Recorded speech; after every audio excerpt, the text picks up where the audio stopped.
अस्सलाम वालेकुम जी, कैसे हैं आप सब। आज मैं आपको एक बहुत ही कमाल किस्म की खीर बनाना सिखाऊंगी। अगर आपके बच्चे बहुत ज़्यादा पतले हैं, स्मार्ट हैं, ठीक है, बहुत ज़्यादा वीक है, उनकी मेंटली नशोनुमा नहीं होती, तो इसके लिए मैं आपको एक कमाल की खीर बताऊंगी। कोई इसमें मेन कोई ये जो है वो महंगी खीर नहीं होगी, बहुत सस्ती सी है और सबसे बड़ी बात कि आपके बच्चों को हेल्दी बनाएगी। तो चलो स्टार्ट करते हैं अपनी रेसिपी को। सबसे पहले आपने लेना है साबूदाना। ये बड़ी आम सी चीज़ है और आसानी के साथ मिल जाती है। ये बच्चों की हड्डियों के लिए, इनके दिमाग के लिए, ठीक है, इनकी नशोनुमा के लिए ये बहुत ज़बरदस्त है। आपने क्या करना है, आपने इसको पानी के अंदर भिगो के रख देना है एंड जब ये नरम हो जाए तो आपने इसको चूल्हे के ऊपर बॉयल कर लेना है। इसके अंदर आपने डालना है दूध, जितना आपको रिक्वायर्ड है या जितना आप बना रहे हैं उसके मुताबिक। ये भी आप कर सकते हैं कि आप पानी के अंदर इसको ना भिगोएं, दूध के अंदर भिगो लें, ठीक है। तो अब क्या करना है, जब ये अच्छे से बॉयल हो जाए ना, तो आपने क्या करना है, इसके अंदर चीनी डालनी है, थोड़ी सी क्वांटिटी में डालनी है, ठीक है, ये ज़्यादा अच्छी नहीं होती। अगर आपके पास शक्कर है तो वो डाल लें, ठीक है। उसके बाद आपने क्या करना है, आपने केला लेना है, उसको अच्छे से मसल लेना है। मसलने के बाद आपने ये जो साबूदाने वाली खीर है इसके अंदर ऐड कर देना है और ये आपने अपने बच्चे को देना है। इससे बहुत सारे ना आपके बच्चों को फ़ायदे होंगे। उनका दिमाग अच्छे से डेवलप होगा, उनकी हेल्थ अच्छी होगी और उनके ब्रेन की ना नशोनुमा होगी। तो ये आपने ट्राई करके मेरे साथ ज़रूर शेयर करना है। और वो लोग या वो बच्चे जिनकी हाइट लंबी नहीं होती, ये वो भी अप्लाई कर सकते हैं।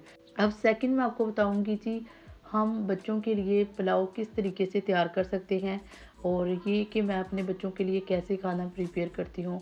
देखिए, जो खाना हम अपने लिए प्रिपेयर करते हैं, हमारे बच्चे भी वही खाते हैं, ये बात ठीक है। और ज़ाहिर सी बात है कि आम घरों में बच्चे माएँ जो हैं वो अपने साथ ही बच्चों को खाना खिलाती हैं।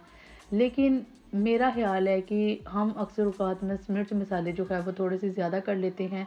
उससे क्या होता है कि बच्चों को नुकसान पहुँचता है, उनका मैदा जो है वो थोड़ा नरम होता है, उसकी सारी जो आंतें हैं वो नरम होती हैं। जब बच्चे भी वही खाना खाते हैं ना, तो उनके जिस्म जो है ना वो थोड़ा-सा वीक हो जाता है। तो इसलिए बेस्ट है कि उनको मिर्च मसालों के बगैर खाना दें। थोड़े-थोड़े मिर्च मसाले ऐड करें ताकि आहिस्ता-आहिस्ता उनको आदत बने।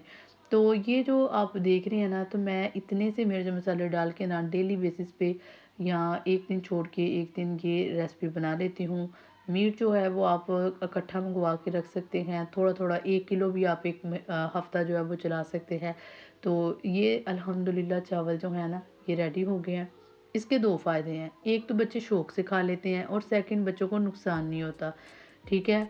और ये जो मोटी इलायची और दालचीनी मैंने ऐड किया है, ये लाज़मन ऐड किया करें, ये बच्चों की क़ुव्वत मुदाफ़त को इंक्रीज़ करती है और बच्चों की हेल्थ के लिए भी ना काफ़ी अच्छी होती है। तो ये हमारे चावल जो हैं वो रेडी हो चुके हैं अल्हम्दुलिल्लाह। अब मैं आपको ना सर्व करके दिखाती हूँ कि कैसे ये बने हैं। और यहाँ पे ना एक और बात, कि बच्चों को थोड़े से नरम चावल देने चाहिए, ठीक है। वो भी अच्छे होते हैं कि उनका मैदा जो है उसकी डाइजेशन लेवल जो है वो अच्छी होती है। तो ये थी मेरी आज की वीडियो। आई होप कि आप लोगों को वीडियो अच्छी लगी हो। वीडियो अच्छी लगी हो तो वीडियो को लाइक करना है, शेयर करना है एंड कमेंट सेक्शन में मुझे अपने लास्ट में बताना है। मिलते हैं किसी और वीडियो में, तब तक अल्लाह हाफ़िज़।